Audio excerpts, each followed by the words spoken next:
തലൈവർ തമ്പി തലൈമയിൽ അഥവാ triple T. മലയാളിയായ നിതീഷ് സഹദേവാണ് തലൈവർ തമ്പി തലൈമയിൽ എന്ന സിനിമ സംവിധാനം ചെയ്തിരിക്കുന്നത്. ഇവിടുത്തെ ഫാലിമി ഒരുക്കിയ സംവിധായകനാണ് നിതീഷ്. ജീവയുടെ ഒരു തിരിച്ചുവരവായാണ് ട്രിപ്പിൾ ടി അഥവാ തലൈവർ തമ്പി തലൈമയിൽ മൊത്തത്തിൽ ആരാധകർ കണക്കാക്കുന്നത്. അങ്ങനെ തന്നെയാണ് സിനിമയും. ഒരു പഞ്ചായത്തിലെ ജനപ്രതിനിധിയാണ് ജീവ എന്ന നായകൻ. ഒരു തിരഞ്ഞെടുപ്പ് കാലത്ത് ഒരു പ്രത്യേക ദിവസം നടക്കുന്ന കഥയെന്ന രീതിയിലാണ് സിനിമ കഥ പറഞ്ഞിരിക്കുന്നത്. ഒരേ ദിവസം നടക്കുന്ന 2 സംഭവങ്ങളാണ് സിനിമയിൽ ഹൈലൈറ്റ് ചെയ്യപ്പെടുന്നത്. മുൻകൂട്ടി നിശ്ചയിച്ച പ്രകാരം നടക്കാനുള്ള ഒരു ഇവൻറ്റും അതിന് മണിക്കൂറുകൾക്ക് മുൻപേ അപ്രതീക്ഷിതമായി സംഭവിക്കുന്ന ഒരു ഇൻസിഡൻറ്റും ആണ് കഥയുടെ മെയിൻ ആയ തന്തു. ഈ 2 സംഭവങ്ങളെയും സ്ഥലത്തെ ഒരു ജനപ്രതിനിധി എങ്ങനെയാണ് നേരിടുന്നതെന്നും കൈകാര്യം ചെയ്യുന്നതും എന്നുമാണ് സിനിമ പിന്നീട് പറയുന്നത്. കഥയുടെ പോക്കും സന്ദർഭങ്ങളും ഒക്കെ തന്നെ നാം കരുതുന്ന പോലെയാണ്. ക്ലൈമാക്സും ഒക്കെ തന്നെ നമുക്ക് ഊഹിക്കാവുന്നതേ ഉള്ളൂ.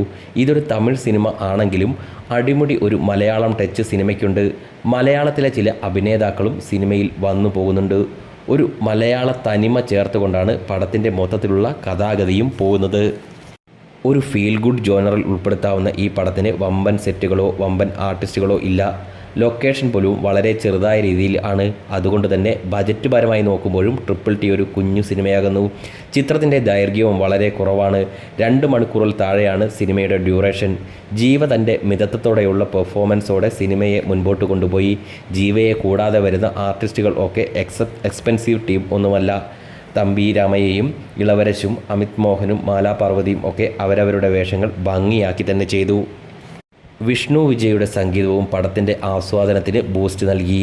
സിനിമ ഒരു വലിയ പരിപാടിയായി തോന്നിയില്ലെങ്കിലും 2 മണിക്കൂർ ഇരുന്ന് കാണാവുന്ന തരത്തിൽ പ്രേക്ഷകനെ പിടിച്ചിരുത്തുന്നുണ്ടെന്ന് പറയാം. കഥ പറച്ചിലിൻ്റെ ചില സംഭവങ്ങൾ പറയുമ്പോൾ പടം ഇനി ആ വഴിയിലേക്കും പോയേക്കാം എന്ന ചിന്ത പ്രേക്ഷകന് തോന്നിയെങ്കിലും പക്ഷേ പടം വേറെ വഴിക്കൊന്നും പോകാതെ ഒരു ഹിൻറ്റ് പോലെ ടച്ച് ചെയ്ത് പോകുന്നതേ ഉള്ളൂ.